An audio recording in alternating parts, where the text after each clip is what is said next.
అనేటటువంటి అంశం ఏంటో తెలియకుండా హారిజంటల్ రిజర్వేషన్ అంటే ఏంటి, వర్టికల్ రిజర్వేషన్ అంటే ఏంటి అనేటువంటి అంశాల మీద అవగాహన లేకుండా మాట్లాడుతూ వచ్చినటువంటి పరిస్థితి. వాళ్ళకి ఎందుకు ఉద్యోగాలు ఇవ్వలేదు అధికారులు ఆల్రెడీ సమాధానం కూడా చెప్పేశారు. అయినా సరే ఇంకా రాజీనామా చేయాలి నారా లోకేష్ అని చెప్తున్న పరిస్థితి. చంద్రబాబు గారు గుడ్ మార్నింగ్ సార్. సో ఏంటి అసలు ఇది లాజిక్ లేనటువంటి ప్రశ్నలా కనిపిస్తోంది. సో మీరు ఇప్పటికైనా సరే కనీసం ఒక సాక్ష్యాధారాన్ని, ఇదిగో ఈ అబ్బాయికి అన్యాయం జరిగింది, లేకపోతే ఇది ఈ అభ్యర్థికి అన్యాయం జరిగింది, లేకపోతే ఇదిగో ఇక్కడ పేపర్ లీక్ అయింది, ఇక్కడ క్వశ్చన్ పేపర్లు బయటకు వచ్చాయి, ఈ క్వశ్చన్ పేపర్ని తీసుకొచ్చేసి బయట పెడుతున్నారు అని చెప్పేసి చెప్పాల్సినటువంటి పరిస్థితి ఉంది. కానీ అలాంటి సిచ్యువేషన్ కనిపించట్లేదు కదా. సో ఎలా చూడొచ్చంట? నిజంగా నారా లోకేష్ దీనికి బాధ్యత వహించాల్సిందేనా? ఒప్పుకునేటువంటి ప్రసక్తే లేదంటారా? ప్రైమ్ నైన్ వీక్షకులకు అలాగే ప్యానల్ సభ్యులందరూ కూడా నమస్కారం సార్.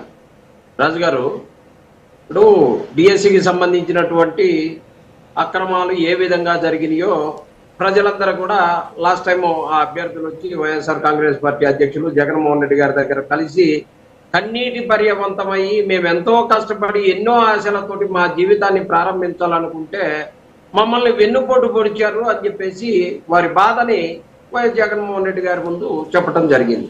ఇందాక పెద్ద ఆయన చెప్తూ ఎప్పుడో వెళ్ళిపోయిన ట్రైన్ కోసం ఇప్పుడు ఎదుగుతున్నట్టున్నది అని చెప్పేసి మాట్లాడుతూ ఉన్నారు.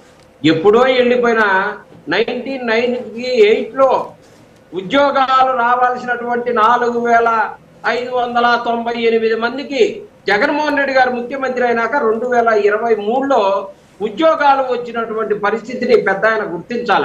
ఎప్పుడు జరిగిందన్నది కాదు, ఎప్పుడు న్యాయం చేసిందన్నది ముఖ్యం.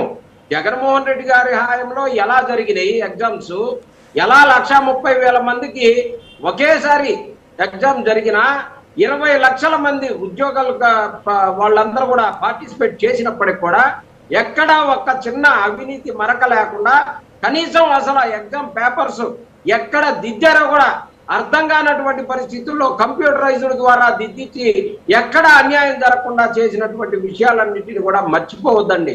ఇక్కడ జరిగినటువంటి 2 లక్షల మందో 3 లక్షల మందో పాల్గొన్న దాంట్లో 16,000 మందికి ఇచ్చినటువంటి మెగా డిఎస్సి అని చెప్పేసి 16,000 మందికే మెగా డిఎస్సి, అది కూడా జగన్మోహన్ రెడ్డి గారు 6,000 మందికి సంబంధించినటువంటి డిఎస్సికి అన్ని ఏర్పాట్లు చేసి నోటిఫికేషన్లు అన్ని ఇచ్చిన తర్వాత దాన్ని రద్దు చేసి తర్వాత 1 సంవత్సరానికి వీళ్ళు చేసినటువంటి పరిస్థితి.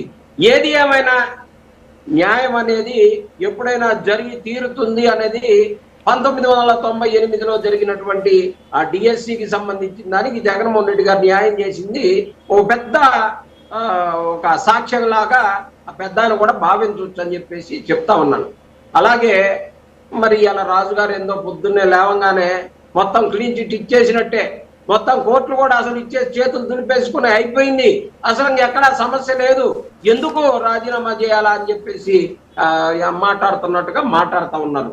సార్, అధికారులంట మొత్తం వచ్చేసి చెప్పేసి మేము ఇదిగో ఈ రకంగా చేసాం ఈ రకంగా చేసామనంటే సాక్ష్యాలు ఎవరు తీసుకురాలేకపోయారంట.